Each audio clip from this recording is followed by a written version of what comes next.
School ছুটির পরে এই বাচ্চাটা দৌড়াচ্ছে বাস ধরবে, কিন্তু তার বাসটা ছেড়ে গেল। সে বাসটাকে ধরতে পারলো না। এরপরে আরেকটা বাস আসার পরে সে বাসটায় উঠে পড়লো এবং সে বাস দিয়ে যাওয়ার সময় দেখতেছে তার বাবা কাজ করতেছে, অনেক পরিশ্রমের কাজ করতেছে। সে বাস থেকে সেখানে নামলো এবং দেখতেছে অনেক ভারী ভারী বস্তাগুলো তার বাবা এভাবে জাগাচ্ছে। সেটা দেখে সন্তানের একটু কষ্ট লাগলো। তারপরে সে সন্তানটি বাসায় গেল এবং তার জমানো এই ব্যাংকটাকে বের করে সেটাকে ভাঙলো। সেখানে কিছু খুচরো টাকা হয়েছে, সেগুলো সে বের করতেছে। এক পর্যায়ে সে একটা ওজন মাপা মেশিন কিনে রাস্তায় মানুষের ওজন মাপতেছে এবং নিজে পড়াশোনা করতেছে। আর সবাই ওজন মাপতেছে।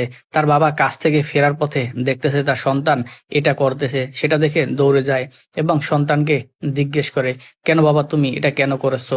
তখন সন্তান সেই খুচরো টাকাগুলো তার বাবার হাতে দেয়। তার বাবা তাকে জড়িয়ে ধরে। আর সন্তান বলতেছে, বাবা তুমি একা অনেক পরিশ্রম করো, আমি ভাবছি আমি কিছু করি যাতে আমার খরচাটা চলে, তোমার একটু পরিশ্রম কম হয়। আসলে যে সন্তানেরা বাবা মায়ের কষ্ট বোঝে, ওই বাবা মায়ের যতই কষ্ট হোক তাদের এই কষ্ট কষ্টই মনে হয় না।